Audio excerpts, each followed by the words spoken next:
Peace and welcome to the culture right here on the Black Star Network. Of your host, Farajii Muhammad. Thank you so much for tuning in this afternoon. Folks, we're going to have a great conversation. First and foremost, the January 6th committee has officially issued a subpoena to former President Donald Trump. They're asking from him a number of things as they're looking to bring him to the stand to feel some level of accountability of what happened on that fateful day. We'll talk a little bit about that. Also, how confident are you that your vote will be counted in November's election?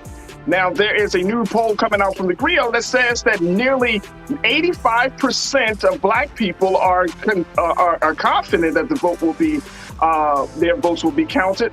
But does that include you? We'll have that conversation and a whole lot more. Also, later on in the next hour, we'll be checking in with author and former paramedic Mr. Kevin Hazards, who's going to talk about his new book, American Sirens, the story of the first Black paramedics and how they had to suffer so much discrimination just to save lives. We'll have that and a whole lot more, so stay with us. It's all happening on today's edition of The Culture right here on the Black Star Network. Let's go.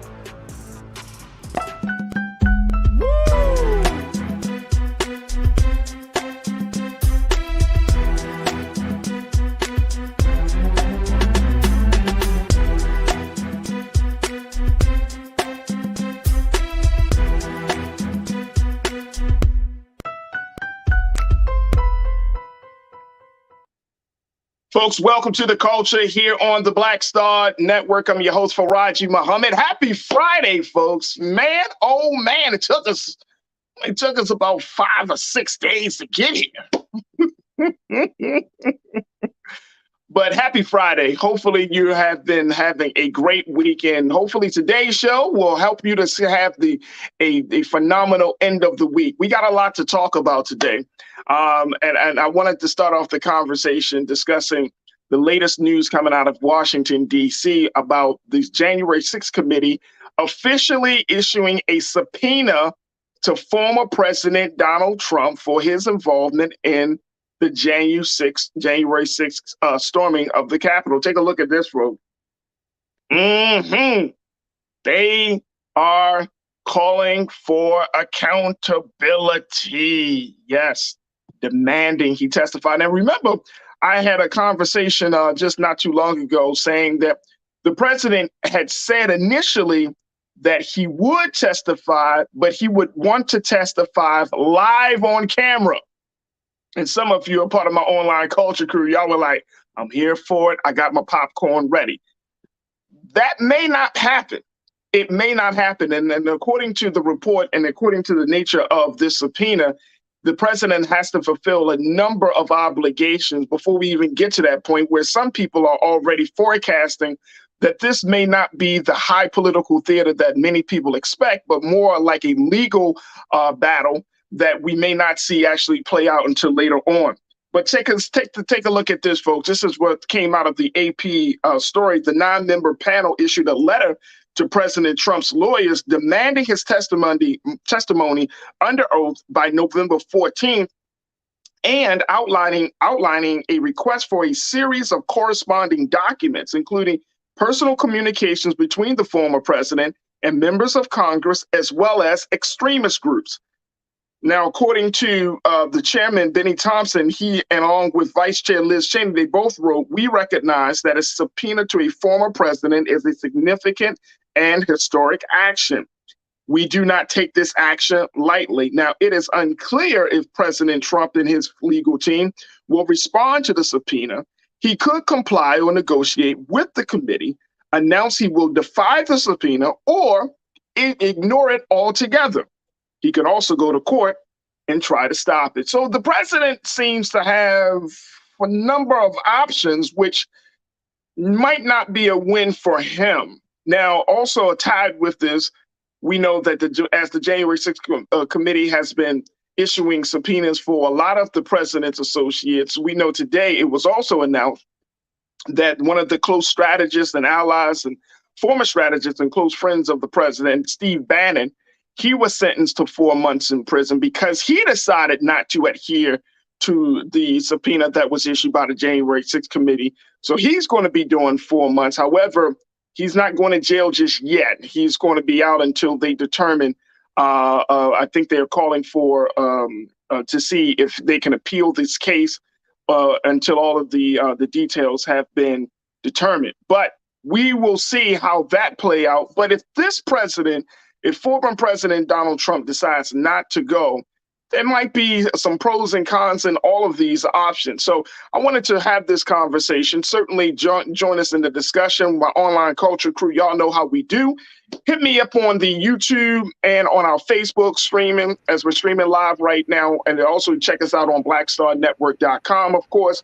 And let's have a conversation about, what do you think the president will do? And do you think it's going to be in his best interest not to get involved in this? Share your thoughts on this. And let me bring in culture crew member Bakari Jones, who is an advocate and an activist, a strategist, and just a sister that's been involved in the struggle for years here in the city of Baltimore and across the country. Bakari, good to have you back on. How are you today? Happy Friday. Happy Friday, man. Glad to be back, man. Yeah, absolutely. Another week. Absolutely. All right, Bakari, I had to bring you in on this one. Yeah. So what do you make of this latest situation with January 6th committee and Trump with this subpoena? You think he's going to comply? It's a roll of the dice, Farajii. It's a roll of the dice. I do. I believe that he's going to comply. Whatever path he takes, I see Trump leveraging as much of his social political capital as possible to make this as large of a media spectacle as he possibly can. I think those are all opportunities that he will have to engage with his base again. So to me, yes, I think if Farajii, I can't say I don't know, but my thought is that whichever path is going to create the biggest audience, I think that's the path we'll take forward. Right. So on one hand, that's a good metric. I feel like, when you mentioned, will cameras be in the courtroom? That to me, it's a tremendous opportunity for him from a media standpoint. So I think whichever path is going to create the largest audience is the path that he will likely take forward, take moving forward. So here's the interesting thing about that, Bakari, because initially, like I say, it was reported that he wanted to do like a live testimony. Mm-hmm. He wanted to do, he probably wanted like a prime time special type situation going, right? His people around him, his lawyers, advisors, no, don't do it. Like, that's not the move, right? And one of it's like that was a further glimpse into his thinking. Like, he's thinking, how can I get my name out there? How can we do this in the biggest, boldest way that we possibly can? How can we make this a circus, right? How can we make this a thing? Yeah. But not thinking about, bro, you still under oath. Right. Like, anything that you say not only will be heard by the committee, now it will be fully heard by the American people. Mm-hmm. So, and if you decide to do this, it's going to be major blowback to everything. Absolutely. And I'm saying that this is for them to say, this is going to be a blowback for everything that you wanted to do. It's like antithetical. Mm-hmm. So it's interesting. I think I'm going to go back to my original analysis of and Bakari, you can tell me I'm wrong. I think he's like Jack Nicholson in A Few Good Men. I think he wants to tell his side of the story. Mm-hmm. I really do. I really think this guy is like, no, they're not telling it right. Like, I want to tell my side. Mm-hmm. I can let me spin it the way I want to spin it. I think he really wants to be in front of them. I think he wants to face Liz Cheney. I think he wants to, thumb his nose at the committee. I think he wants to do it. I do too. I agree. More and more of a spectacle, right?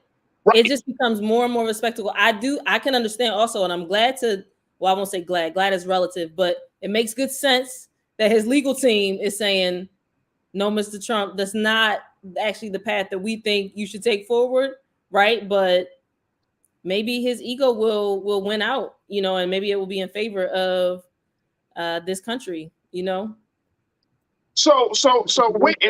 We know that Steve Bannon got 4 months because he decided not to do it.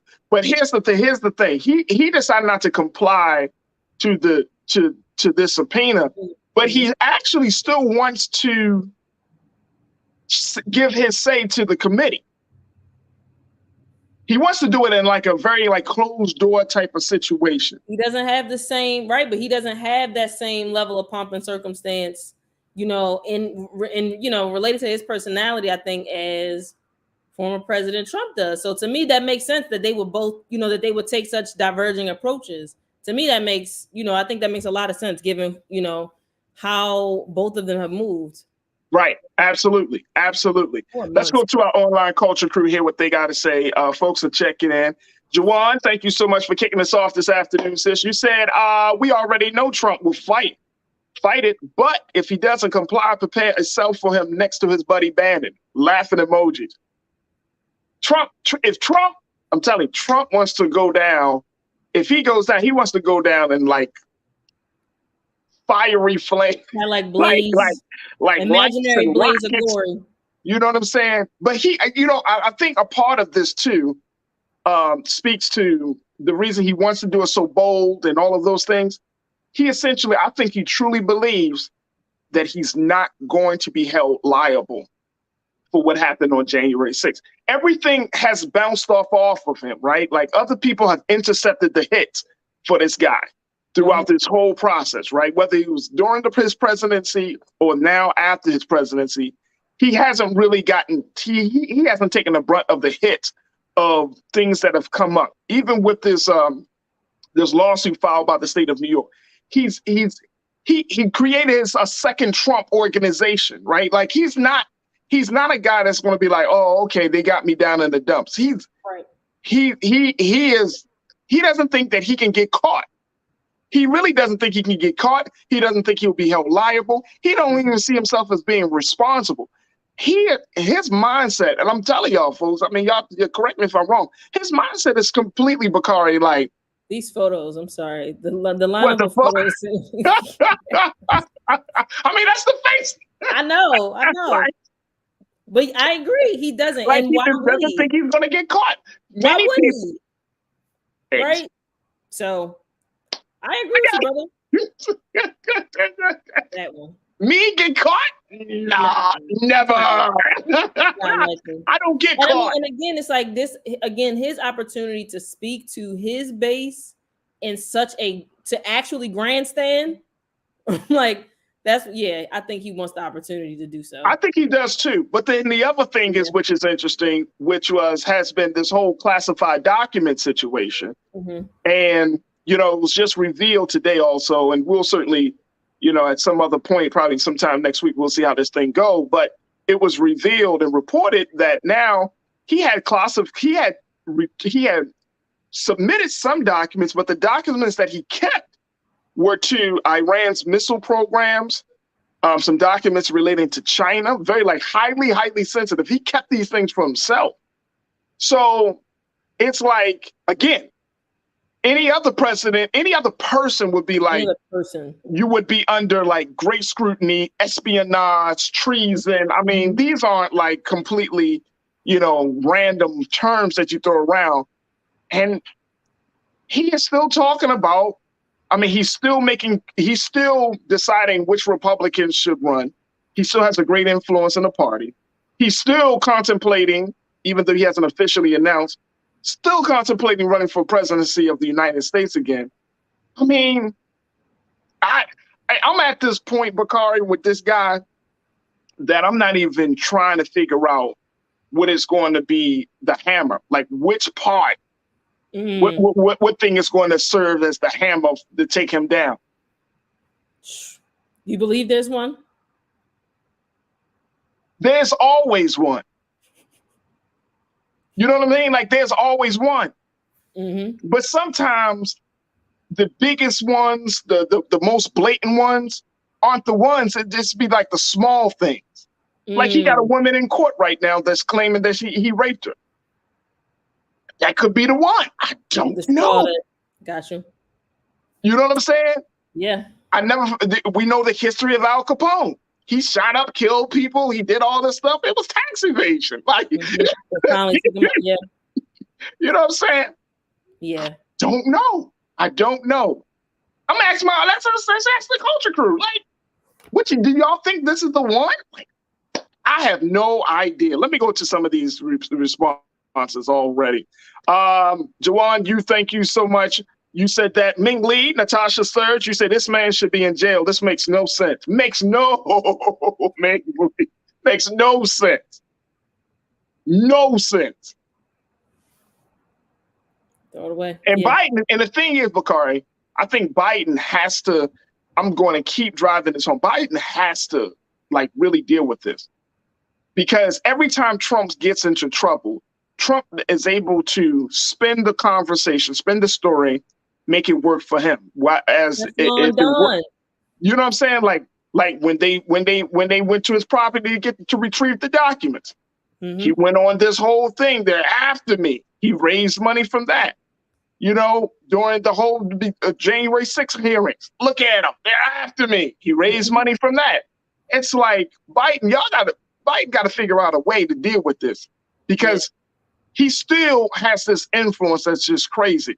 Damon, my guy, you said, I agree. Number 45 wants the biggest stage to make a show out of it. Yeah, he does. But the crazy part is, okay, once he gets on there, on the testimony, he probably going to start talking about evoking the Fifth Amendment. I plead the Fifth. I don't want to say. The last time they did a deposition of the former president, he said he invoked the Fifth Amendment, like they said, 200 times, I think, some crazy amount of times that he kept saying.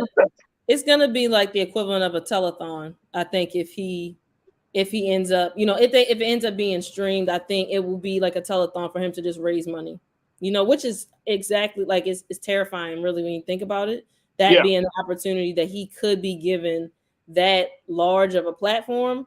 But if he has it, I think he would take it. You know, I'm curious about if there's any pushback. I know from his legal team, obviously, because they understand that it would, you know, work to their detriment from a legal standpoint. But I wonder also if there's any pushback from the Democrats in terms of him having, or excuse me, I'm saying the Democrats, a prosecution for him to be able to prevent that from happening, because it's an opportunity to mobilize, you know, a really terrifying group of people in this country. Absolutely. Shalinda, you checked in and say they should give it to him. He won't be able to shut up. I mean, he probably won't. I know he wouldn't. He wouldn't shut up. But I don't think his advisors, his people around him, want to. I know that they do not want him. They do not want to bring him on a national stage in front of an investigation of this magnitude and have him tell his side of the story. They would not. I mean, that's a disaster. Yeah. The way he moves, the way he speaks, the way stuff comes out of his mouth, that would be a disaster. Yeah, he would likely perjure himself, right? I mean, I'm sure that's the legal team's fear, but he's just gonna end up perjuring himself. So absolutely. He either is going to perjure himself, and I mean, everything is going to be on record. But the worst is if he decided to do it in the big crazy fashion that he wants to do it. I mean, they certainly want to wait till after the elections, right? Because that would only make sense. So you don't completely just wreck the GOP's efforts to try to regain Congress. But if they do it after the election, it may help. But like I said, in this report, he has to turn in some documents by November the 4th, right? And if there's another deadline in here, and I want to make sure I want to bring that up. By November 14th, something else has to be done. So there's still some steps that has to take place first before even that big decision is even made. And it's going to be super, super interesting. Mike V, you checked in, my guy. You said, look, it's free publicity. He spends nothing and gains everything in the end, proving his moniker of Teflon Don. Yeah, absolutely. Sophia, you said I need someone with the what she said with the ... I curse your ass out, Don energy. Drinks committee. Then I'll be more interested. Mm-mm. Mm-mm. You know what? I'm learning something. Bakari. That even when somebody that you know is guilty, and everybody knows he's responsible. I mean, like, you don't. We know that what he said instigated, created the energy, and got the crowd riled up for them to do what they were going to do.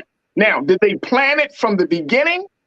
I think that's one of the big questions. Like, was it a situation where they came to Trump and then Trump was like, we're going to walk and I'm going to walk with you. And then it was like a reaction to, oh, okay, we're going to take this move. Or was it like, hey, man, be January 6th.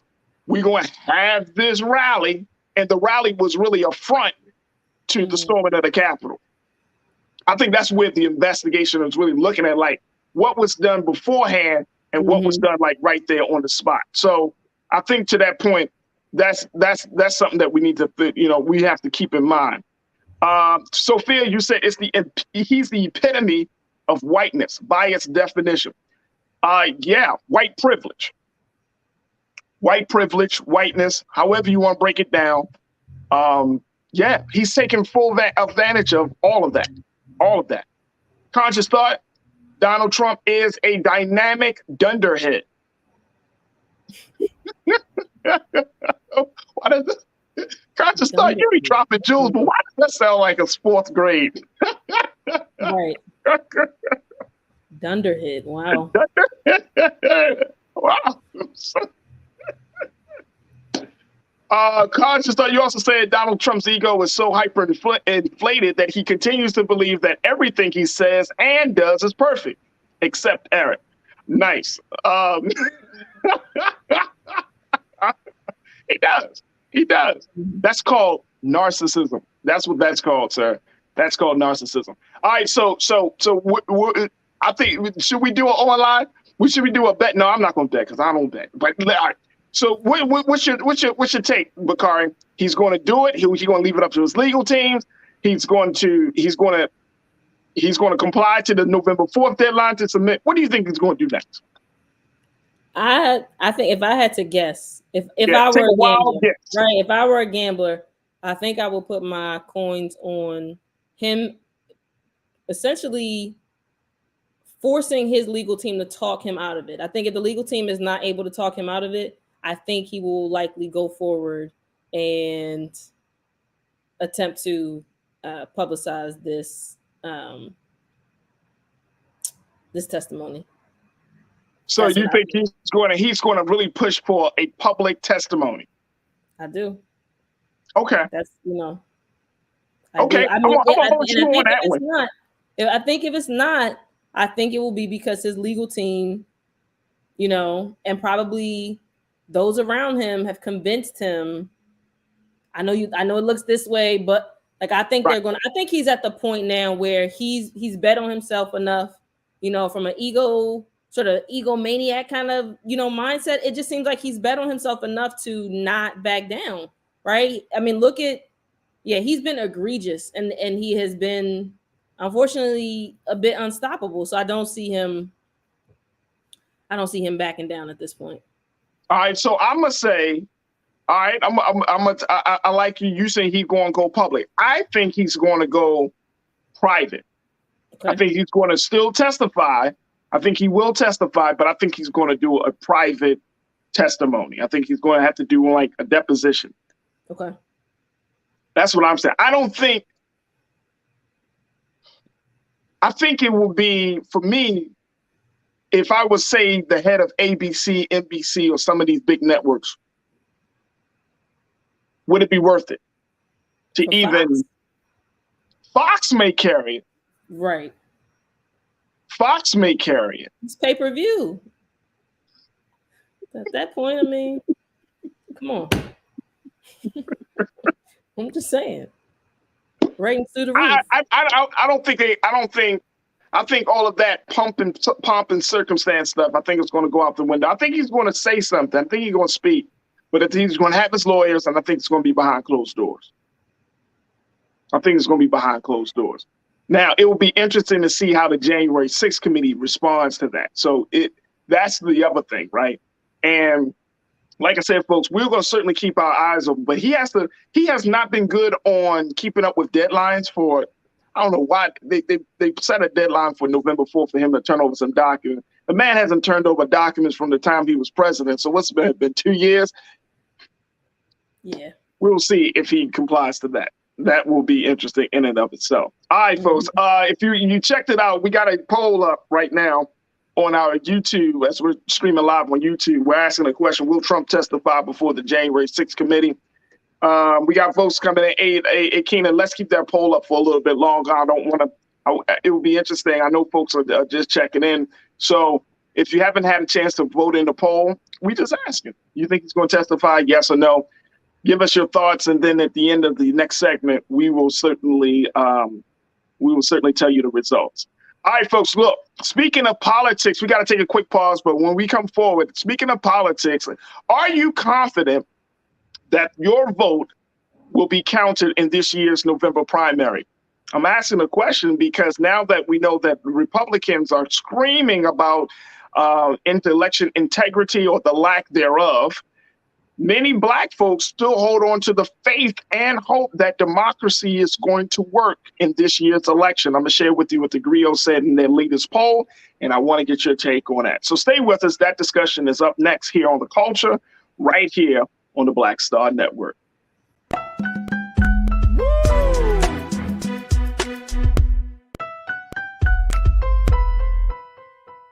Hatred on the streets, a horrific scene, a white nationalist rally that descended into deadly violence. White people are losing their damn minds. As an angry pro-Trump mob storms the U.S. Capitol, we've seen shootings. We're about to see the rise of what I call white minority resistance. We have seen white folks in this country who simply cannot tolerate Black folks voting. I think what we're seeing is the inevitable result of violent denial. This is part of American history. Every time that people of color have made progress, whether real or symbolic, there has been what Carol Anderson at Emory University calls white rage as a backlash. This is the rise of the Proud Boys and the Boogaloo Boys. America, there's going to be more of this. Here's all the Proud Boys, guys. This country is getting increasingly racist in its behaviors and its attitudes because of the fear of white people. The fear that they're taking our jobs, they're taking our resources, they're taking our women. This is white fear.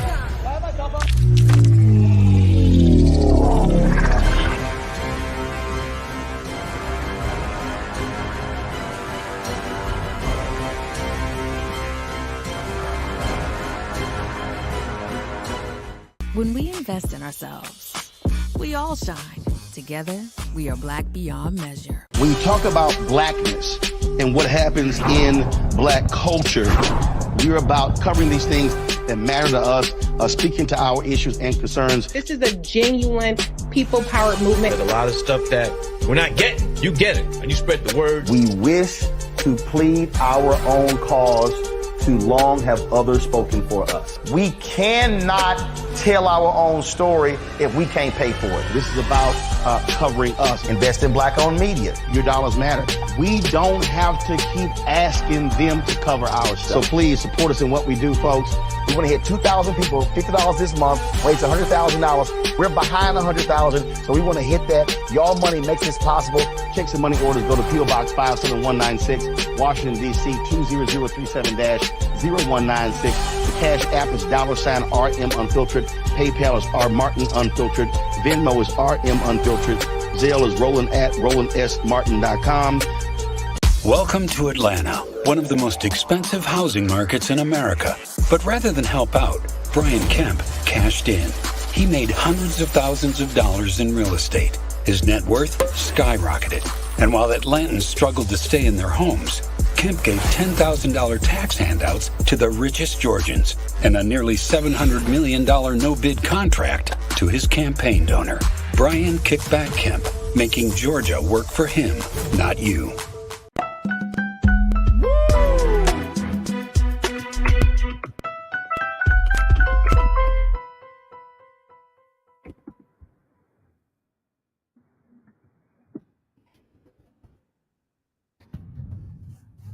All right, folks, welcome back to The Culture right here on the Black Star Network. I'm your host, Farajii Muhammad. All right, as we talk about what's happening with former President Donald Trump, now let's talk about what may be happening with us. Now, as we know, we are just a couple of weeks away, just a little bit more than 2 weeks, a little bit less than 3 weeks away from the November 8th midterm election, an election that many people are calling absolutely consequential and pivotal in shifting the direction of America at this point. And given the fact that there has been a lot of conversation around the issue of election integrity, voter suppression, and more tactics and strategies that both state and local lawmakers and voting officials are taking, people are wondering if votes will be counted, especially those on the GOP side of things. But on the Democrat side, or rather, I'm not going to assume that every Black person is a Democrat, but for Black folks, this still, regardless of all of this talk, there still seems to be high hopes that every vote will be counted. And this is based on a new GRIO KFF survey that speaks about this issue. Take a look. As Republicans still scream fraud in 2020, Black voters surveyed by the GRIO KFF survey still believes their votes count. Now, I want to get your take on this, folks, because I'm wondering to myself, do you feel your vote will count in this year's midterm election? Do you feel like that this is going to happen, even though we know about voter suppression, even though we know that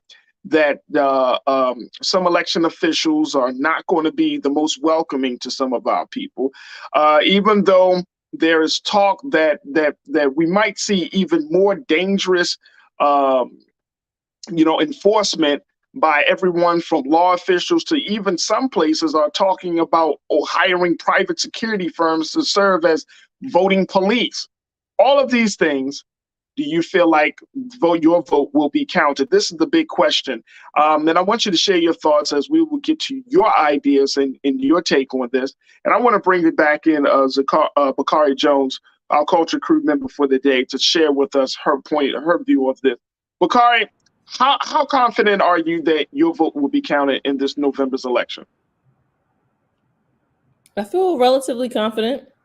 I did a little bit of reading about actual rates of voter fraud, and the incidences from the pieces that I've read speak to it being a lot less common than is typically publicized. Yeah.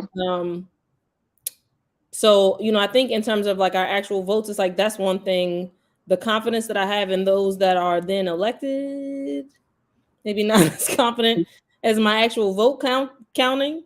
Okay. And I, just to be honest, it's so many different layers, right? We're talking about whether or not our actual votes will count. And one of the things that I learned this year is just learning about the actual cost of running just like various levels of political campaigns, Senate versus city council, just the range and how much those races themselves can cost. So my confidence in my vote being counted relatively high. My confidence in the ability of people that are actually going to advocate for the most of us, right? The through line, that sort of common denominator amongst us, that is a lot less because of all of the barriers that exist to get there. So it's more so, a lack of confidence, I think, in the folks that are able to even get to the place of us voting for them. But the votes counting, I feel relatively confident in. All right, well, then you sound like you're a part of this group that was surveyed by the GRIO. Take a look at this, folks. Based on this new GRIO KFF survey, they found that 84% of Black voters believe their vote will be accurately counted in this November's midterm election. Even among Black Republicans and Republican-leaning independents, 80% think their votes will be tallied honestly. Now, this is a testament to people's faith in American democracy, but the sentiment stands in opposition to the experience many Black people are having while voting. That's the first part. Now, here's the second part of this, folks. Take a look. That 71% of Black voters said they were worried about voter suppression, and 45% are concerned about voter fraud interfering with a fair and accurate election in their state. Also, Many Black voters say they've been a victim of voter suppression tactics. 20% of Black voters said they had experienced at least one form of the voter suppression tactics asked about in the poll. This includes 12% who said they have had their voter registration questioned or told they were not registered to vote, and 11% who said they requested a mail-in ballot that arrived after the election or not at all. Wow. But I think it's still telling, Bakari, that you still have a very high number of people who say, look, my vote is going to be counted. I mean, we're not talking about 50, 60%. We're talking about 80, 84%. People are still saying, hey, I believe my vote is going to be counted, even Black Republicans. So for me, when I read this, it showed that we still have as much talk as we talk about breaking away from the system, as much talk as we talk about all of the voter suppression issues. We still have a very, very high hope that things are going to go as planned when it comes to counting votes in this year's election. We still have a very high hope. And even though we know, I will say, and this, I hope I'm not like jumping the gun here, but this election might be more pivotal than the presidential election. And we still have a high hope that it's going to work out, which I think is very interesting. We Black folks, man, you gotta love Black folks, man, because even in the midst of all of the stuff, we like, no, but it's going to work itself out. And I don't know if that's the gift of us as a people, or that's the curse. You know what I'm saying? That we operate from. What's your take? You know, I think if, you know, on some level, it feels like I believe that, you know, our votes will be counted in part because of the suppression tactics that we are also witnessing, right? Like, I think on some level, and I don't know what level of like double, triple sort of mind games, you know, or Jedi mind tricks are being played if, you know, the votes aren't counted, and we are also trying to leverage voter suppression tactics. I think the tactics themselves, I think, speak to the possibility of those, you know, and the likelihood really of those votes being counted. So that's kind of, you know, that's where my mind goes, right? And when it comes to the suppression, I feel like we have plenty of examples of that. We see polling places being moved last minute, you know, folks being told that they're not registered when they were, or, you know, they're registered when they, we understand all of those things being into play. And it's kind of like, if you can cross all those hurdles to get to the finish line, then we think it'll be counted. But we also believe and know to be true that there are going to be a lot of hurdles, you know, on the path to getting there. So let me ask you this, because we've been talking about this throughout the week, Bakari, that, you know, you might like the real like X factor of the voting block is going to be 18 to 29-year-olds, right? Like there are a number of articles and pieces that are out there saying that the next generation, the young, may not be so enticed to go to the polls this year because they're just not connecting to the candidates. Then they feel like the candidates not speaking to the issues that are important to them.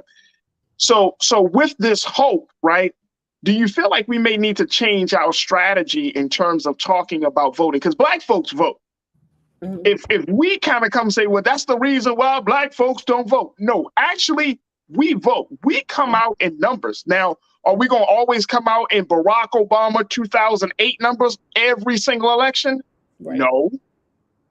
But Black folks vote. So I think that if we're using that as the point of driving people, like we don't vote as often, that's not true. We're voting. And this just goes to show you, we're not only voting, we hope. We have a high hope. We probably have more hope than the people that actually work in the system. You know what I'm saying? We hope. And then I want to go to Shalinda. You made this point. You said, well, Black people are the most optimistic people on the planet. We vote. Let's say Black folks in America. How about that? I don't know around the globe, but let's say Black folks in America, because we vote, we hope, we believe in this system of things. So it would be interesting. Do you think we need to change up the rhetoric around getting people out to vote? if this is, since this seems to be the case. I do. I mean, I think that as we continue to grow and evolve culturally, I think that the guilt, sort of like that guilt-ridden rhetoric that we use around, our ancestors dying, which is true, right? We know that to be true, but that doesn't have to be the only piece of history that's leveraged to galvanize folks to actually get out and vote. So I think there are lots of opportunities that we have when it comes to being strategic around, like, especially in specific neighborhoods, communities, right? Like cities, there's a lot of opportunity to say, look, if we come out and do X, Y can happen, right? And I think that there's a little bit of a disconnect oftentimes between folks that are driving and developing policy and sometimes, those that are able to actually, galvanize voters. And I know it ultimately boils down to a numbers game, but I think in terms of creating language that's more readily accessible, I think that guilt, from at least for me, right? Like that guilt piece is like, it's only going to get me but so far. And if I'm not holding on to that piece of hope, which, I think the Griot's point, it sounds like a lot of us are still holding on to that. Why are we not leveraging more of that language? So I do think I think there's going to be, just in general, I think there will be a natural evolution. I think especially as we continue to diverge and divest away from the church, right? Like I know, a lot of us raised in those like Abrahamic faiths. I think the further that we get away from that, I think that guilty sort of language will start to subside as well.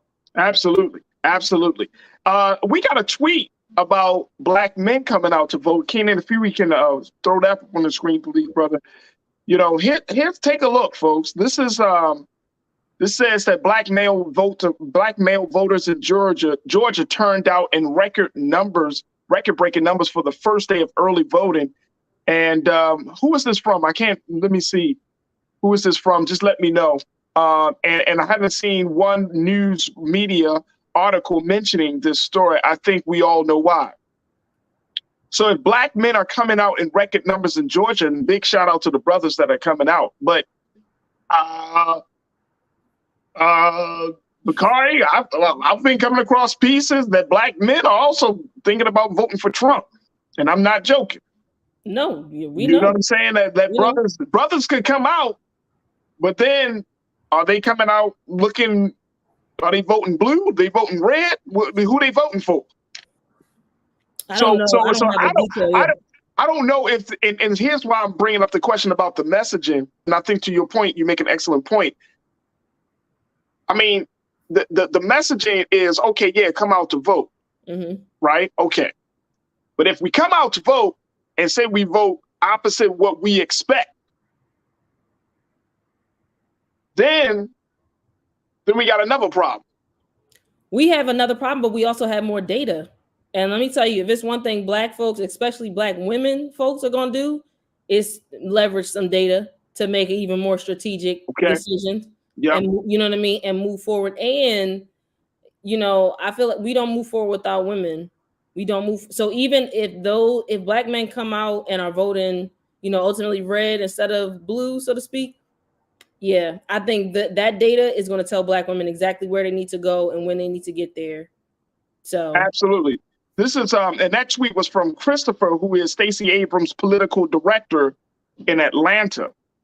And Bakari, you actually said that there's another element of this as we talking about getting Black people to vote. There's something else happening in Atlanta I didn't even know about till you brought it up. What share with the crew what you read about? Yeah, I just perusing the streets of Twitter. The town hall streets of Twitter. Okay. Folks are, there's a post in the HuffPost that the title of it, "This rapper is more politically dangerous than Kanye West. Killer Mike cozied up with Georgia Governor Brian Kemp and Senate candidate Herschel Walker, allowing legitimacy to their campaigns with the Black community." I was shocked. And I won't say shocked because that's not true. I have, in terms of following Killer Mike a little bit when he started campaigning more about Black banking, and then learning that he's also in that capitalism space, and the sort of subscribing to this myth that we can save ourselves or leverage capitalism to save our plight, and the sort of like that was professor over from Morgan. I'm blanking out on the title, but the myth of like Black wealth, right, and being able to pull ourselves up by our bootstraps. Anyway, so once I sort of learned that about Killer Mike, I started to honestly just try to develop a stronger critique of him. And I don't have one that I would feel publicly sharing, but when I saw this post, I saw that, you know, he is that's who he's aligning himself with. And it's pretty scary. He said that Kemp is like running an effective campaign, and it's something that I don't know that we're in a position to. I don't think that we're in a position to be able to really to outsource any of our political analysis, but also understanding that many of us are fatigued and often look up to people, right? We should not look up to celebrities. We know that to be true, but oftentimes we do sort of outsource some of that analysis and thinking that this person will be, you know, in alignment with what's for my best interest. And this is an example of somebody, aligning himself with what does not appear to be the case. I know. It's a lot on a Friday, Farajii. It is a lot on a Friday. That's why I loved it. That's why I love having you on. All right, so here's what I'm thinking. Here's my initial thought. There is something that is happening, and I can't put my finger on it. And I'm glad that you don't have, you know, you're still processing everything as well, right? So, you know, when you're ready to share, once you feel like you have a definitive analysis, certainly bring it. But here's what I'm hearing so far, and this is the trend. And folks, y'all tell me if I'm going crazy on this. I'm seeing Black people are now fighting for their ability to think critically and not just trying to align themselves politically to what has been the tradition. I'm hearing more Black folks, and even when I talk to our other crew member, B Fly, we had this Kanye West conversation earlier this week, and I'm just reading stuff. Black folks really, I mean, the question of Black people aligning themselves with Republicans or joining the Republican space, folks, y'all been watching me all week. Isn't this this is a thing. This is legitimately becoming a thing where you have individuals who are like, I'm not a drone, I'm not a bot, I'm going to think critically. And I don't know, Bakari, I don't know how to have a conversation around it just yet. Yeah. But there's a trend. I see a trend, and to my online culture crew, y'all tell me, do y'all see a trend? Do y'all see a trend of Black folks that are saying, no, you know what? We've been going the Democrat route for a long period of time. Let's see what we can possibly get from the Republican, which I'm not necessarily mad at, but I'm wondering, is the timing for that level of revolution, quote unquote, that level of movement, that level of shifting to the other side, is this the best time to do it? And I don't want to sound like one of them, you know, I'm starting to sound like one of the people like, wait to turn it. I'm not saying that. I'm just saying, I don't know if I would rather take that risk during the presidential campaign, during the presidential election, because that's a little bit further outside of us when you're talking about state and local politics, rather than doing it on this level. You know what I mean? I'm still working, I'm still processing. So I'm processing this all right now as Bakari and Shannon. But folks, I want y'all to just like post your thoughts about this. If Killer Mike is saying, giving glowing praise to Stacey Abrams, here's a Black man, he's influential, he's down in Georgia, he has a platform, obviously. and he's giving kudos to a person. And y'all see the ads that we're running right now. Call him Brian Kickback Kemp. Well, the piece that I and I'm definitely still, processing in real time as well. But I think that, I think it's easy, relatively speaking, right, to say, well, what almost like in this sort of what have the Democrats done for me lately? So why not align myself with Republicans? But I think it really boils down to both of these parties being anti-Black, and collectively, many of us saying this is less anti-Black, right? So just literally being in a position where we have to choose the lesser of two evils, but that means being fully aware, completely conscious of the fact that both of those entities are evil and not 100% in alignment with what we need culturally to achieve, a level of safety and the space to transition from surviving to thriving in this country. Yeah.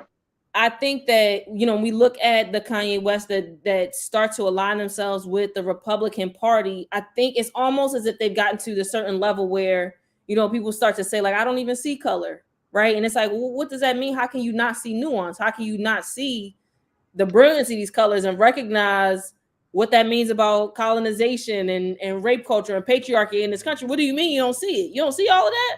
Yeah. So I think that, and I do, unfortunately, we live in a capitalist country. So I do think that it's possible for certain people to amass a level of power, like financial power, social, political capital, to be able to leverage that power in ways that lead them to believe that race is no longer. We can go down the record. GOP does not have a good track record when it comes to Black folks' issues. And even on the conversation about finances, right? Even on the conversation about money, I mean, show me the record. What record do we have? When you get to a point where your financial, like your capital supersedes, right, like that sort of impact that your race is going to have on your socioeconomic status, then you're able to that I think motivates a lot of people. And I'm assuming, I don't have the analysis complete yet of our brother Killer Mike, but that to me is when you get to that point where you then align yourself with what's going to be solely in your financial interest, even if that means voting against your people. I feel like that's what we're seeing. What happened with him, with Kanye and Killer Mike in this instance? Yeah. And that goes back to something a point I made earlier this week, Bakari, when I was like, there's this hope that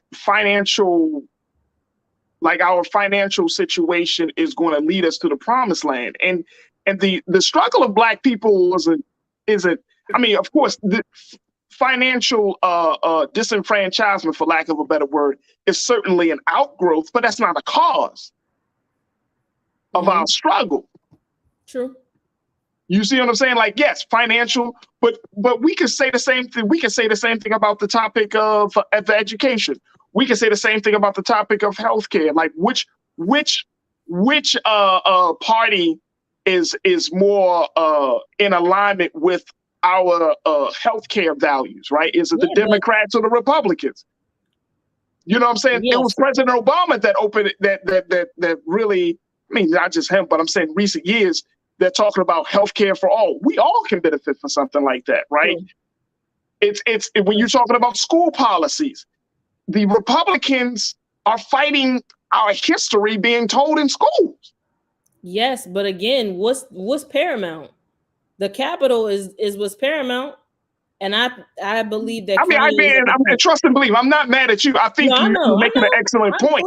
You're making an excellent point. But I'm just trying to. I'm looking like this because to the people that are watching and who believe that, it's like, but the dollar is losing its value every day in the world market.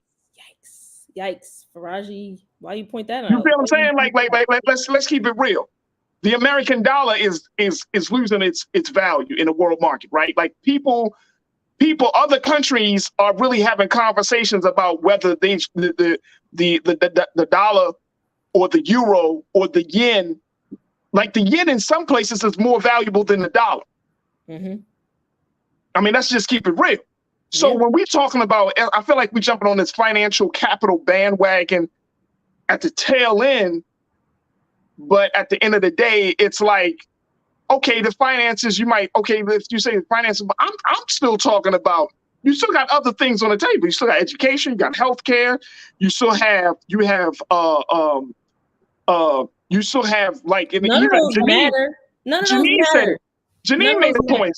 Janine even said it. She was like, let me go to Janine. She said it's not a party space, but more of a conservative space. Folks legit forget that most Black people are conservative when you get down to it. We're conservative, but at the same time, our families aren't looking like that. You can't just we have interracial families. We have families that are from different ethnic backgrounds. We have families that include LGBTQ. We got all of this diversity that the GOP the Republicans do not welcome. That's true, but we could be diverse and still vote against the interest of our community in service to ourselves individually. I feel like that's what we see with a lot of okay. Right, So you mean like we taking this individual like pretty much, look, I can't save everybody. I gotta do for me. When we look at like what is like white Cuban voters in like Florida, right? Places like Florida, right? So you're voting against your community's interests in favor of your own financial interests.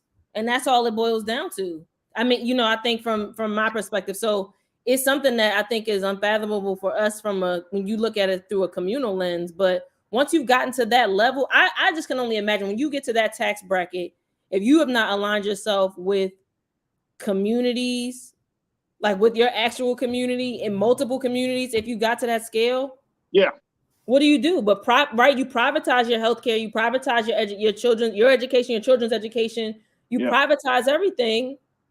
Once you have access to a stream of water, you don't care about polluting anybody else's. And I think that's what we're witnessing.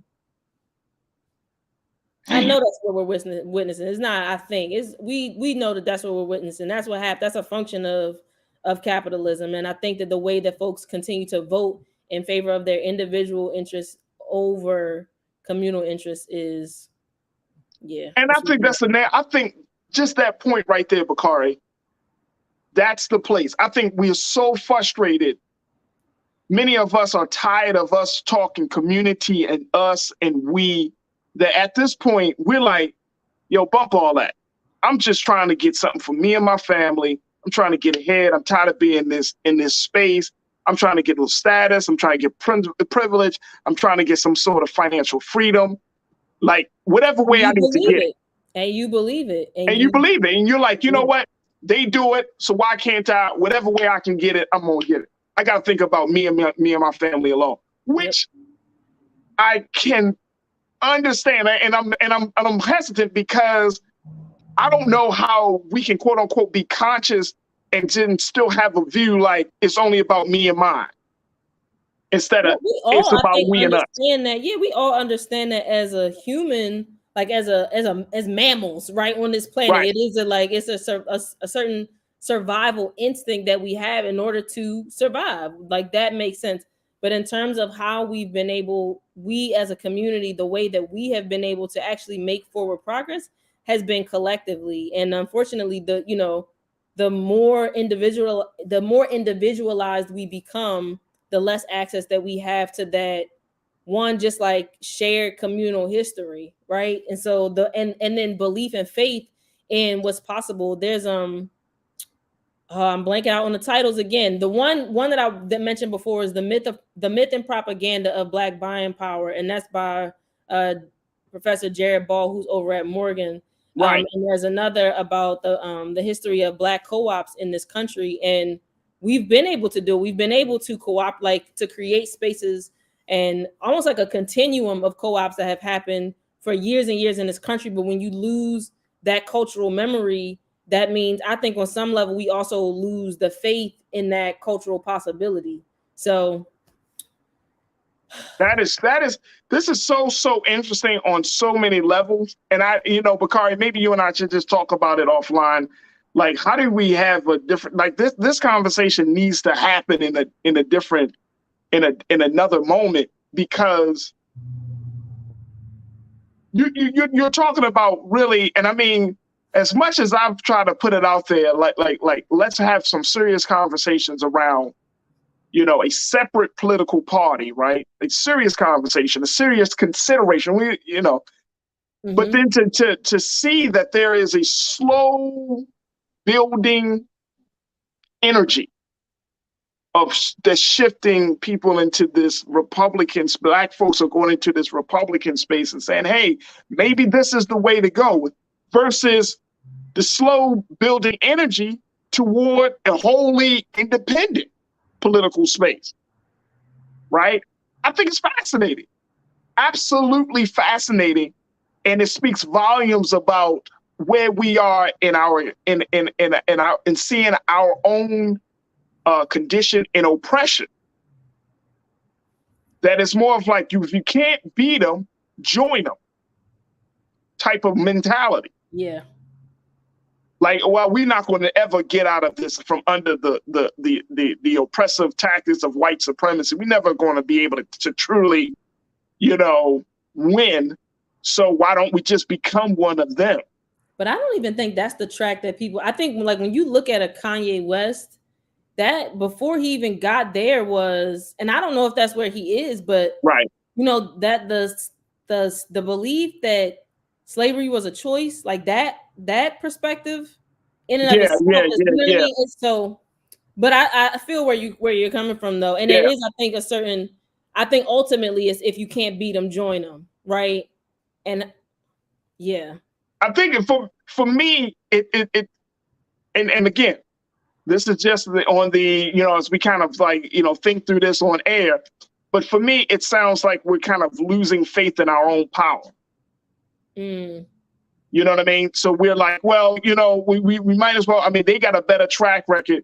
And I said this earlier this week, and I'm going to go back to saying it. We've been at the bottom for so long that for a lot of us, I think that we have to ask ourselves the question, do I really just want that privilege, that power, the money, that status, just to be able to do what I want to do without any accountability, no connectedness to our community? And oftentimes to be a token. I mean, and to be a token. And I'm not saying that we want to be a token. But it's like some of us may want to take the hit. Like, hey, you call me a token, but I got money in the bank. Or if you call me a token, I'm further, I got status. If you call me a token, it is what it is because, my views are conservative. And it's like, I don't know. And I feel like this is just a big open platform, open question mark.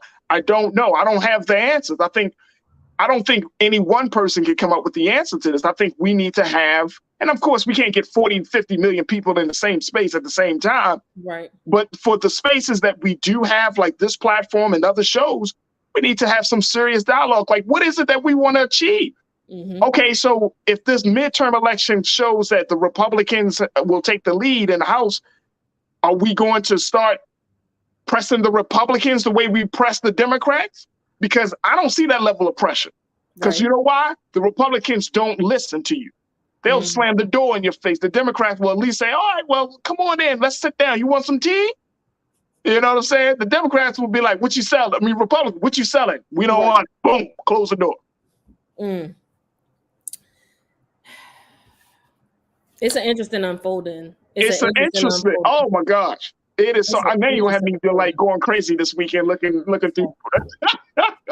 Look, we gotta stop it right here because we gotta take our break. But Bakari, thank you so much for pricking. Now you got me thinking, and for bringing up Killer Mike. Oh, no, man. Killer Mike, not Stacey Abrams.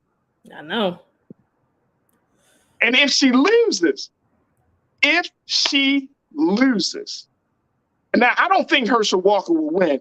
But if Stacey Abrams loses, I just don't want Herschel Walker to win. I don't think he will win. But I'm more concerned if y'all if for my Georgia watchers, if Stacey Abrams loses, what does that say? What will that say? She's not going to have. She's not the perfect candidate. And Brother Omakongo Dibinga said it earlier this week. He said the Democrats aren't the almighty, but they're better than the alternative. But if she loses, yeah. All right, Bakari. I appreciate you. Thank you so much for checking in as always. Thank Good you to for have you, having me, sir. brother. All right. Peace. We'll talk soon. Folks, we got to take a quick pause. Ooh. We got to take a quick pause. When we come back, we're going to put that on the back burner for right now. I got to think through it. You think through it. Let's think through it together and come back at some point, sometime next week. Maybe we're going to regroup because there's a lot of conversations around Black folks, Republican Party aligning themselves to their values and everything. We got to think through it. But when we come back, when we come forward, let's have a conversation with Mr. Kevin Hazards, who wrote a book about the first Black paramedics and why they had to undergo so much racism and discrimination, even though they're saving people's lives. We'll have that conversation and more. So stay with us. It's The Culture here on the Black Star Network.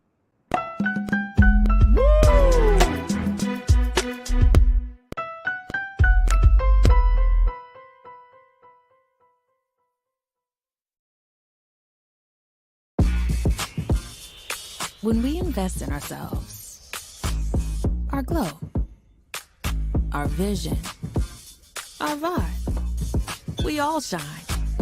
Together, we are Black beyond measure. Pull up a chair, take your seat. The Black Tape with me, Dr. Greg Carr, here on the Black Star Network. Every week, we'll take a deeper dive into the world we're living in. Join the conversation only on the Black Star Network. I'm Deborah Owens, America's Wealth Coach, and my new show, Get Wealthy, focuses on the things that your financial advisor and bank isn't telling you, but you absolutely need to know. So watch Get Wealthy on the Black Star Network.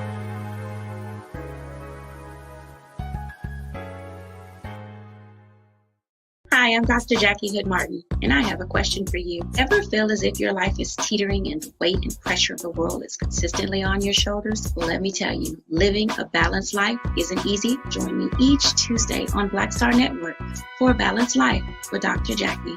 We'll laugh together, cry together, pull ourselves together, and cheer each other on. So join me for new shows each Tuesday on Black Star Network, A Balanced Life with Dr. Jackie.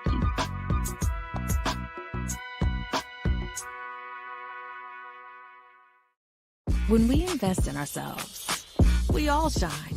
Together, we are Black beyond measure.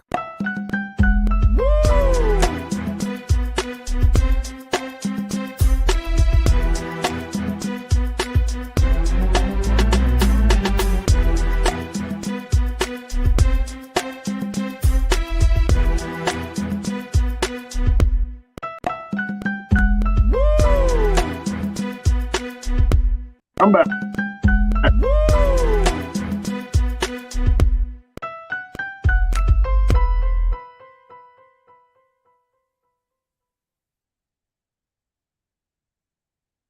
All right, folks, welcome back to the second hour of The Culture here on the Black Star Network. I'm your host, Farajii Muhammad. Thank you so much for tuning in this afternoon. Make sure y'all continue to show y'all support for us here at Black Star Network. Right, you can go directly to our website at blackstarnetwork.com, blackstarnetwork.com, and let's continue to, do and have the conversations that are important to us. But most importantly, let's continue to support Black-owned media as we have these very, very important topics and discussions about the state of affairs here in the country and abroad. So make sure you support us here at blackstarnetwork.com. All right, folks, I want to jump in, and I'm so happy and grateful for my next guest. He is an author and former paramedic who has written a book called American Sirens. And this is a book of talking about the first Black paramedics and their struggle to save people's lives, even in the midst of time where their lives were often threatened. So we want to welcome to the airways of Black Star Network, The Culture, Mr. Kevin Hazards. Kevin, thank you so much for joining us this afternoon. How are you, sir? I'm great, man. Thanks for having me. Absolutely, absolutely. Again, we thank you so much for your patience. Just got into a bigger conversation than expected. Hey, I'm here in Atlanta, so I know all about that one. Ooh, wow, Kevin, I can pick your brain all day about what's going on in Georgia right now. But first, let's talk a little bit about your book. You wrote this book called American Sirens, and Keenan and Ariel, just when we get a chance, there we go. I wanted to show that book right there. This is a very, very fascinating read. Let me share with folks what the Washington Post had to say about this book. Take a look here, folks. This is coming from the Washington Post as they look at this book. They said his book succeeds in recalling long overlooked events. It's a medical and human drama that will make readers appreciate the courage of the first paramedics, the foresight of a physician not content to restrict emergency medicine to other doctors, and the artistry of modern EMS workers. It's also a narrative bristling with the indignities of racism and medical ignorance, has its subjects defied and overcome prejudice, but also were often overwhelmed by both. Wow. First and foremost, congratulations, Kevin, because this is a very, very fascinating read. I don't think a lot of people thought about the stories of the first Black paramedic. What inspired you to write this book? I did the job for 10 years. And somebody at one point said, have you ever heard of these guys? And the truth is I hadn't. This is something that changed my life, being a paramedic, sort of the defining decade of my life, through my 20s. And when it was all over with, I had no idea who started it. That in 1965, there was a group of guys who did this. That, I never heard that. I knew that there was a moment where if you had an emergency, an ambulance, or like a hearse would show up at your house, right? And then the next thing I know, there's this TV show called Emergency with all these guys running around, saving people in Los Angeles. But like the bridge from how we got to a hearse arriving at your house and modern EMS, nobody had ever mentioned that. And then somebody said to me one time, have you ever heard of Freedom House? I hadn't. I looked it up. I realized nobody had ever wrote this history down.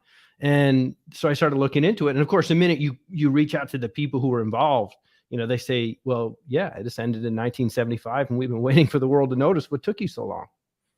Wow.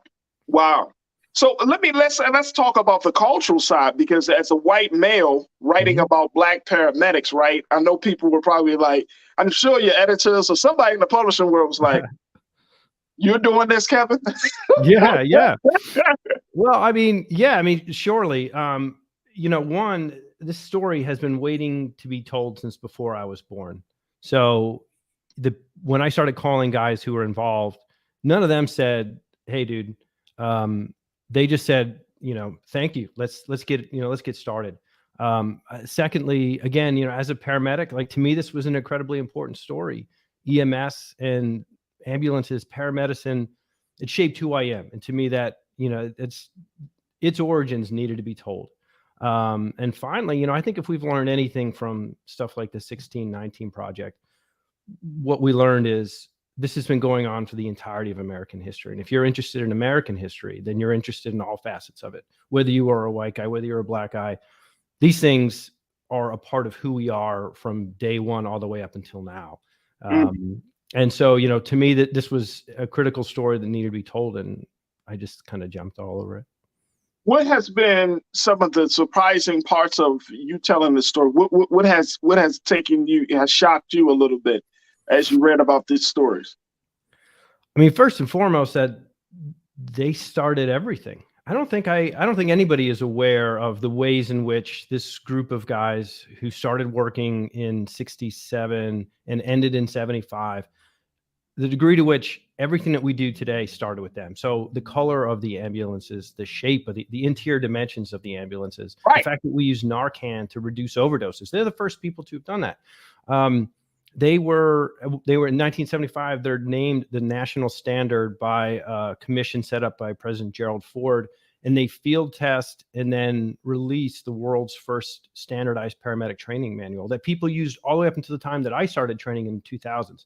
So I was shocked to learn how much these guys had affected the field as it exists today. To me, that was stunning. And then the other thing, which of course in no way was stunning, but over and over again, I was startled by, was how little things had changed. I started writing this book in 2020.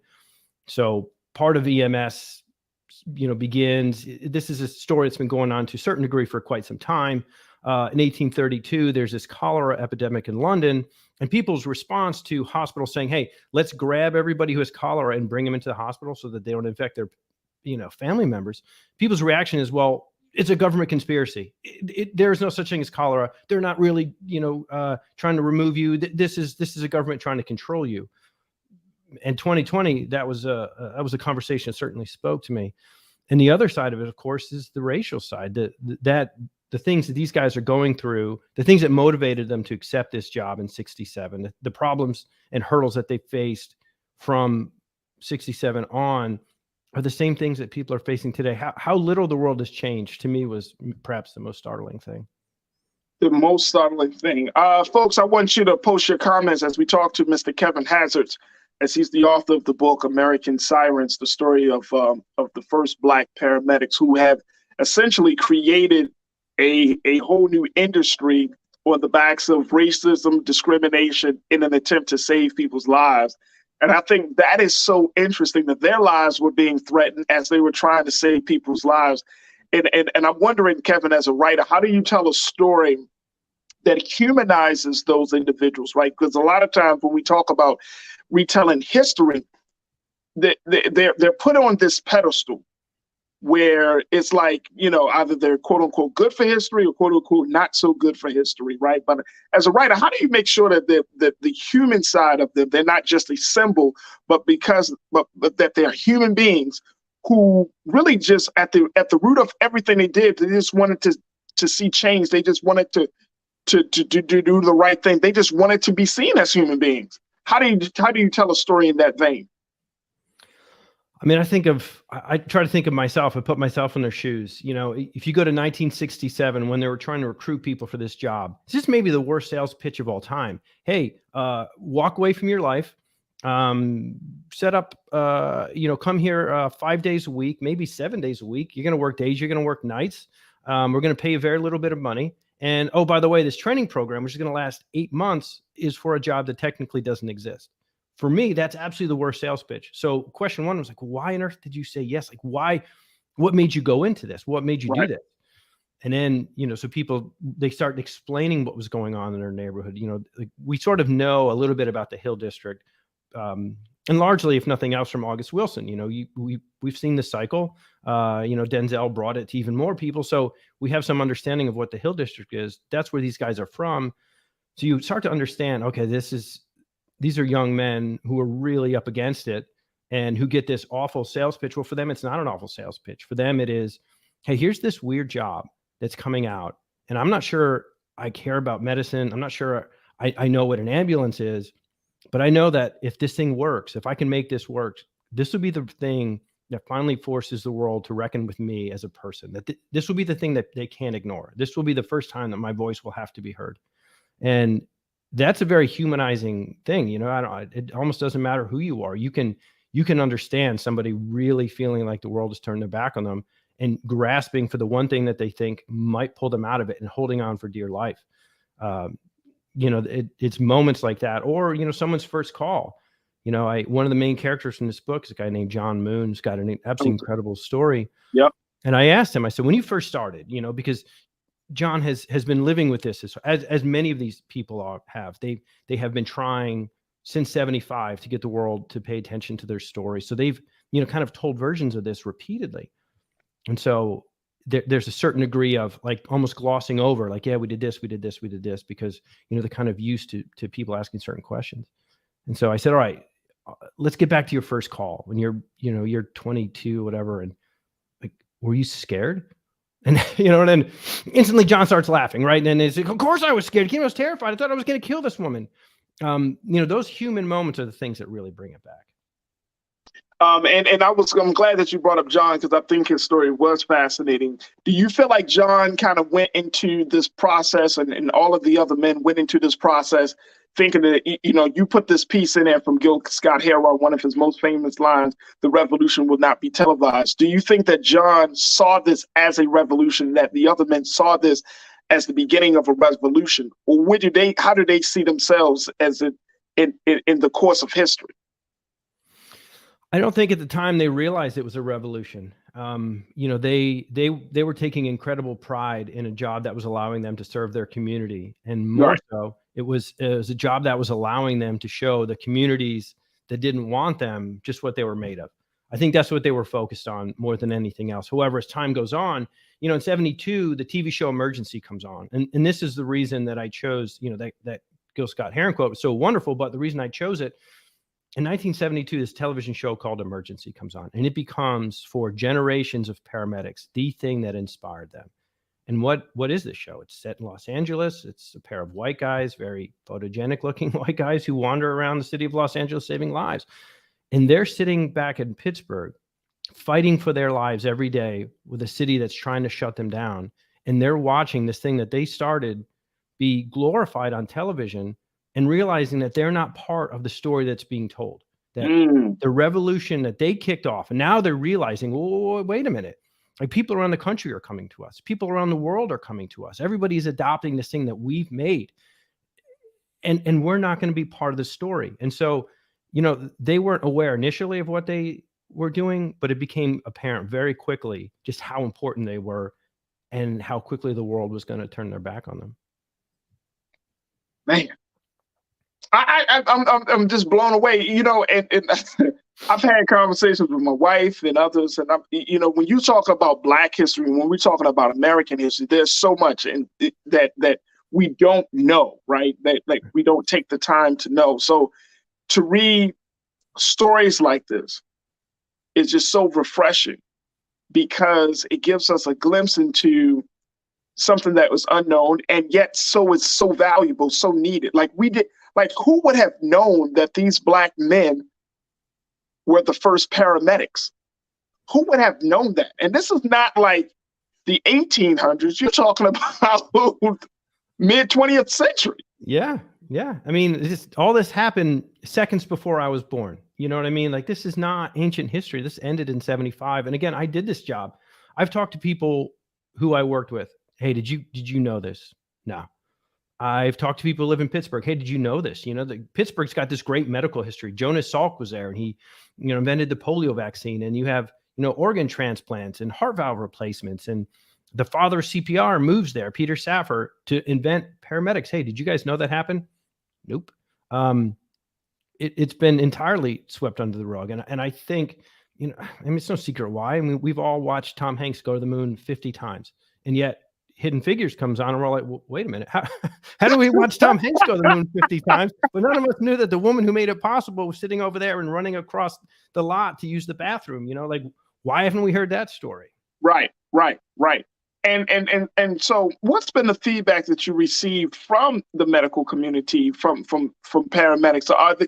Do you feel like the industry will now, take this history more seriously, in that, there's going to be some sort of honoring of these men? Yeah. When I was writing it, I was pretty terrified that people were going to say that they were going to push back. People within the industry were going to push back and say, well, I don't, and quibble with the facts of this case. So I sort of there's 200 pages of notes in the back of this thing to explain where I got all my information from, because I wanted it to be airtight.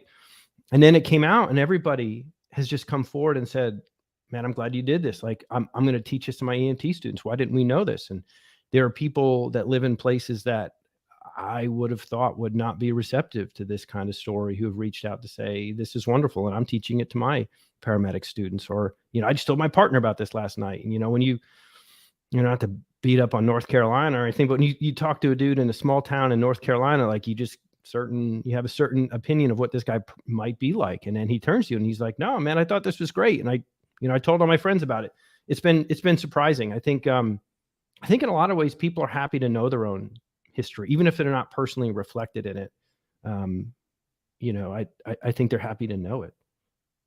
We got some folks that are joining us, and this is my online culture crew that are sharing their thoughts on this. Folks, make sure you post your comments, your questions, as we are talking to Mr. Kevin Hazards, author of the new book, American Sirens. Patricia, you checked in. You said, see that they have family. Why the story has not been told?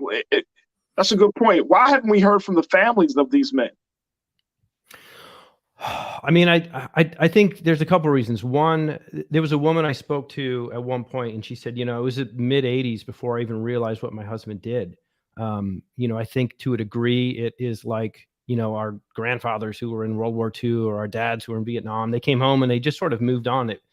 a lot of these guys, when Freedom House ended, they either joined the city EMS department or they moved on to another part of life. And this just became a part of their past. I don't know that everybody always used to discuss all of their history. So there was a certain degree of, like compartmentalization, I think, that happened. Another, I think is, I write for television. And when I first started, somebody said to me, make sure your main character is a white guy so that people will watch it. People will actually care about him. I mean, that was an honest statement that someone made to me. I don't think that the world really wanted to hear these stories or was interested in hearing these stories. It has been picked up throughout the decades, various times in local papers and magazines. It just never made a mainstream dent. And I think it's because the world just sort of shrugged and was like, yeah, okay, all right. A bunch of guys from this neighborhood that, we don't really care about, or that we have a certain opinion of, and they did this thing, but whatever. We're just going to move, I think it was a thing that just got swept under. And I think people tried. Yeah. Certainly John Moon has spent his life trying to do things. There were others, a guy named Walt Brown, who unfortunately has passed away. He spent every day of his life not only trying to get the world to hear the story, but quite bitter that nobody would. So efforts were made. I just think they were not receptive ears, unfortunately. Yeah, I mean, I can definitely believe that. I can definitely believe, especially, I mean, come on, let's be honest. Like, we're living in a time and living in a country where Black history and American history, there seems to be less coexistence between those two worlds, right? And two sets of facts that we don't want to know, and to Jayla Woods, Jayla's one of our loyal watchers, Kevin, she said, there are a whole lot of Black inventors, a lot of things that we are using now in society is because of their inventions.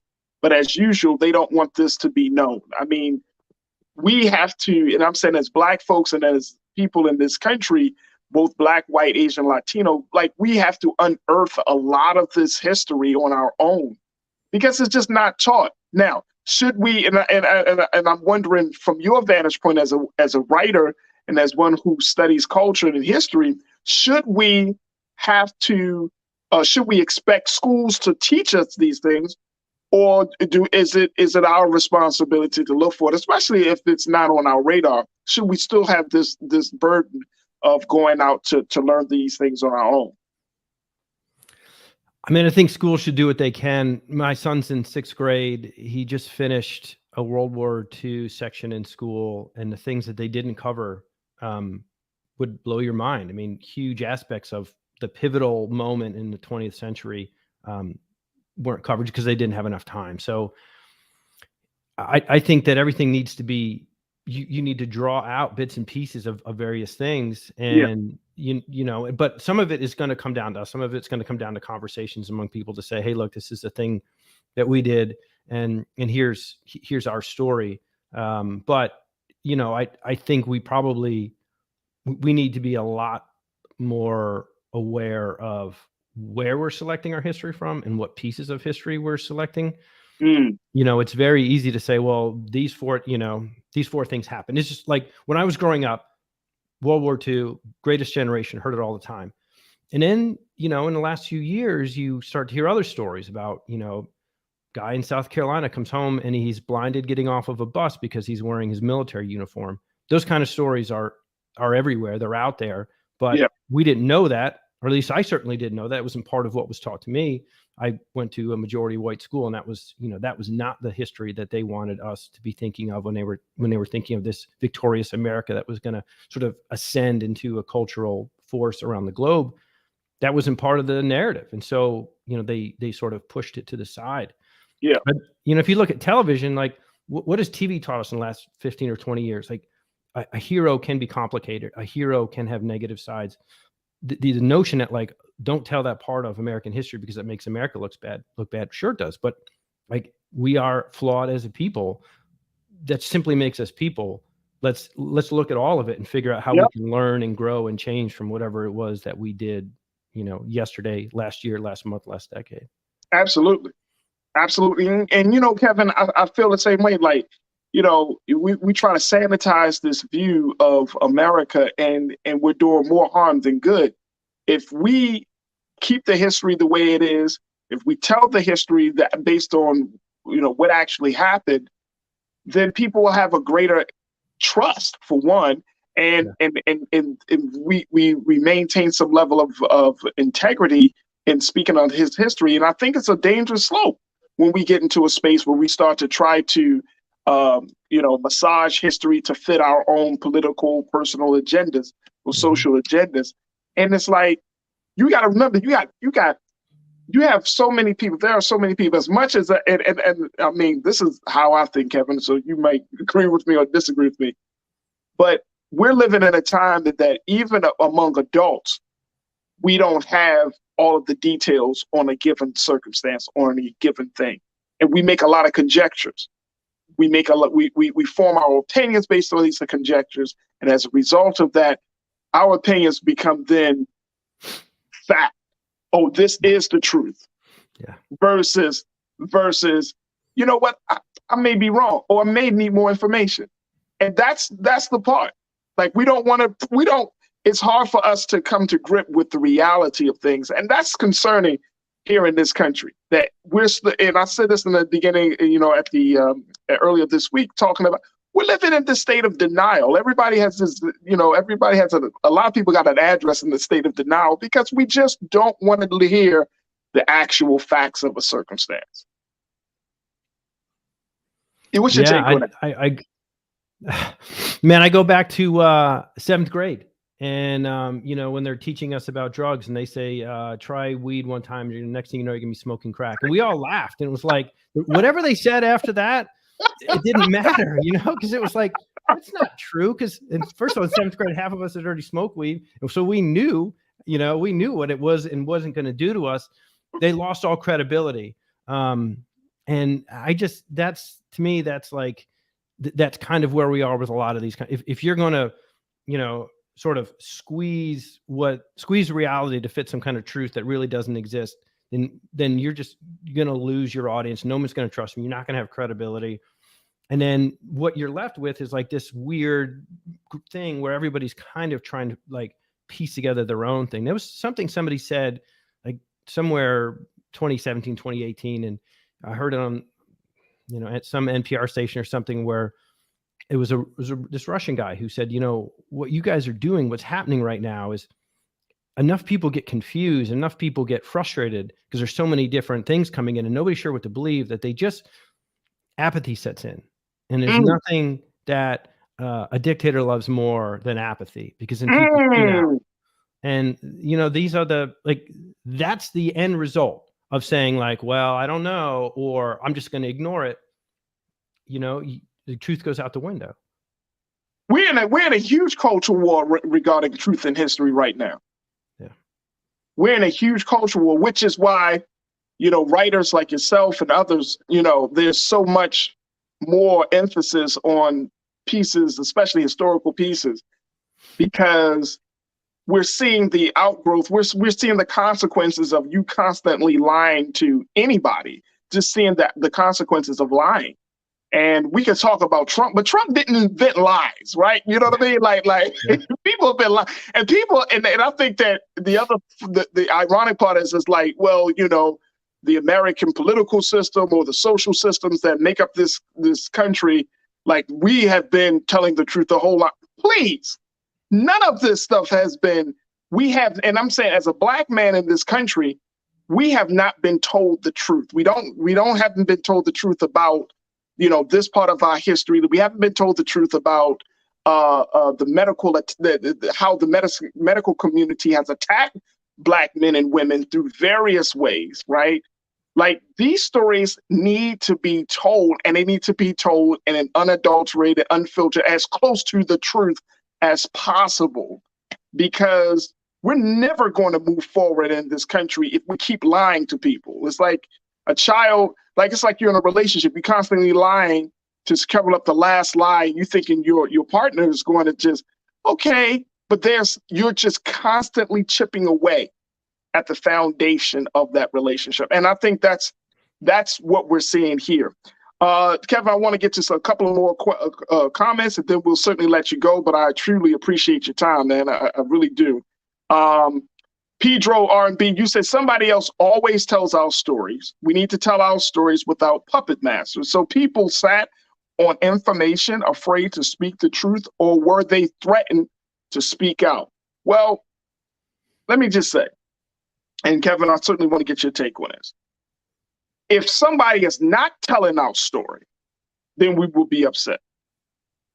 If somebody takes on telling our story and they're doing it adhering to certain protocol, certain values, a certain standard, why do we continue to be upset? I don't get it.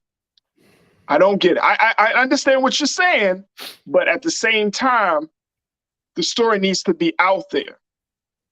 It's been over 50 years. It's been over 50 years. So we need to tell a story. And unless, Kevin, unless you have this ulterior motive and say, I'm going to tell the story of Black paramedics and I'm just going to completely F up the history. I'm going to disrespect these people that I've talked to.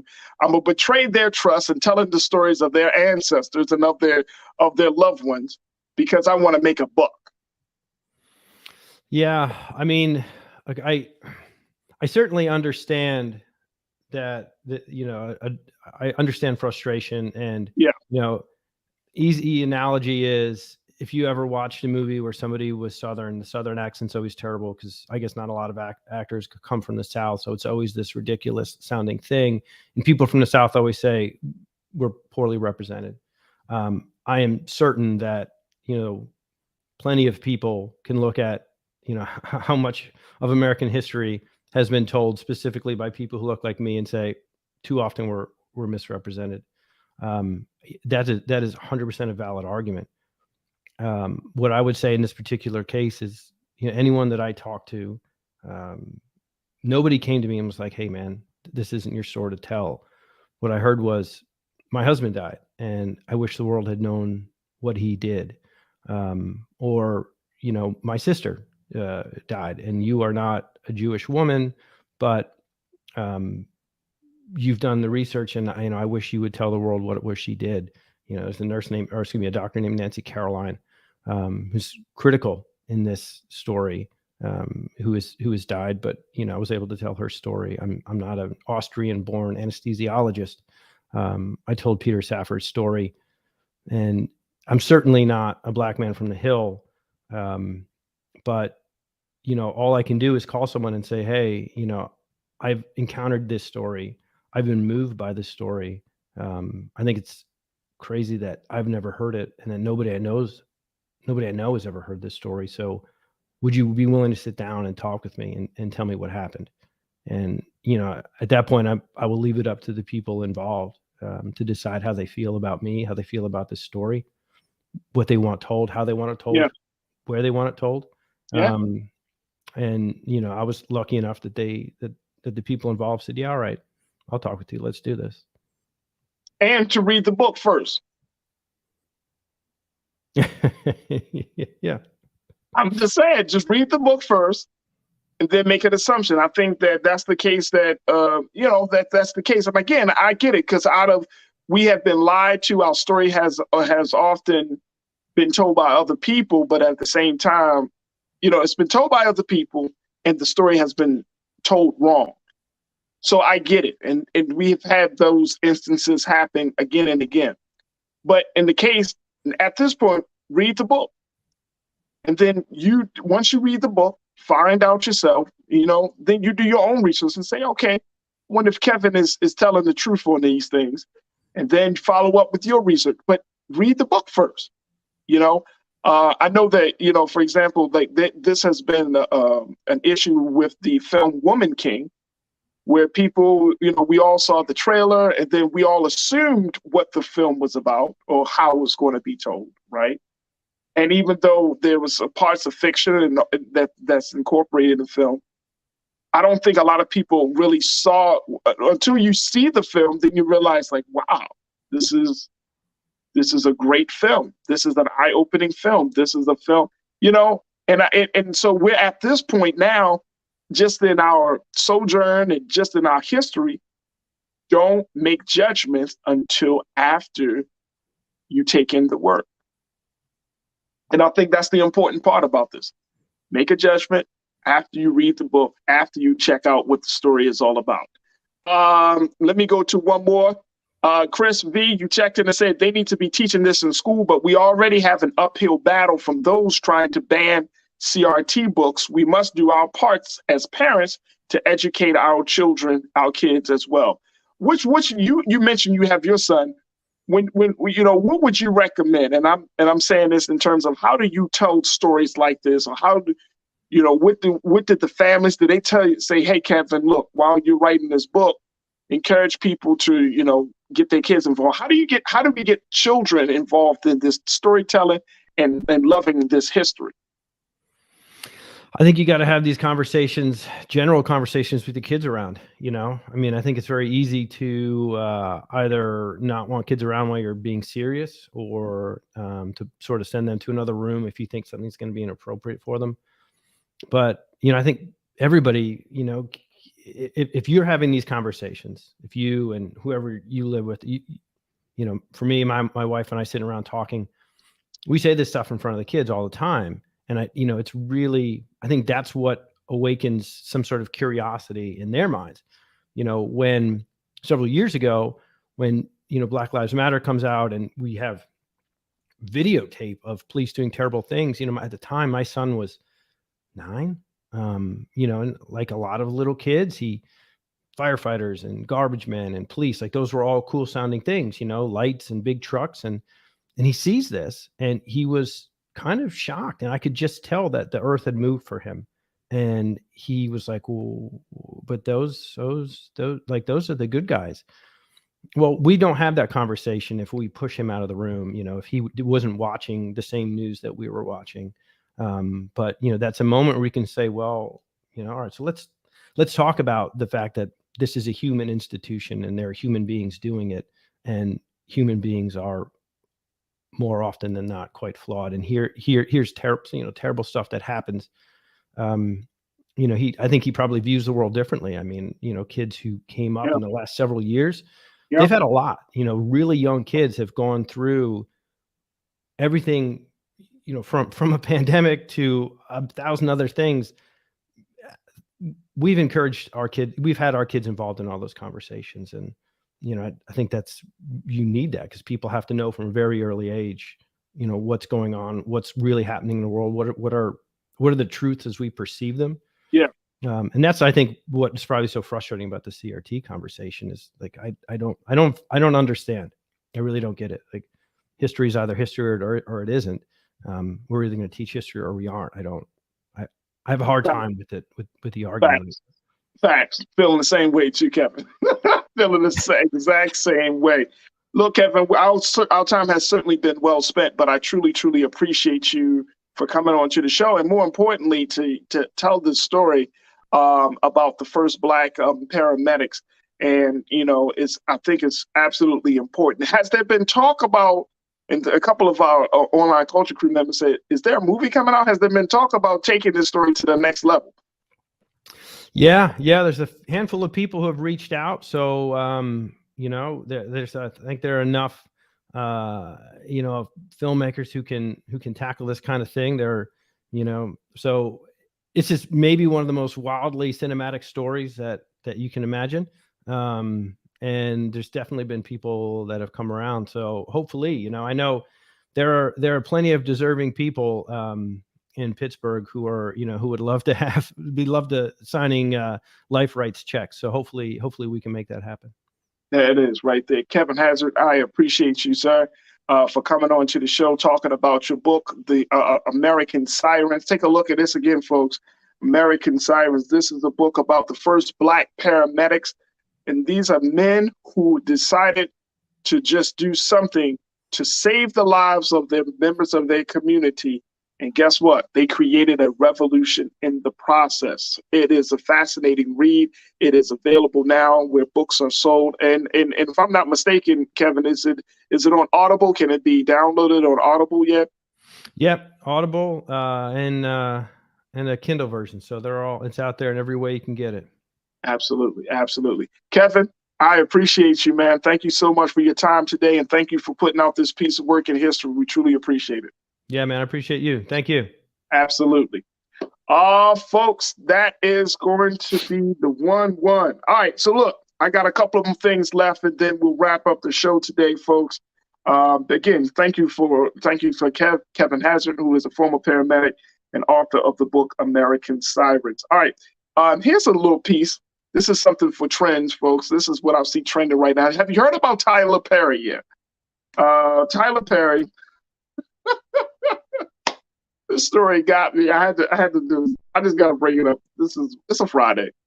Apparently, Tyler Perry got so mad at his accountants that he fired all of them after finding out that the IRS owed him $9 million, folks. Wow. Take a look. He was at an event where he told this story, and he was attending the 2022 Earn Your Leisure conference when he talked about his successful career journey, along with some of the challenges and learning experiences he faced along the way. And he said that money isn't something that I had, and nobody taught me that taxes had to be paid. I didn't go to college, but I paid for Harvard many times over in the mistakes that I made. Apparently, he had a situation where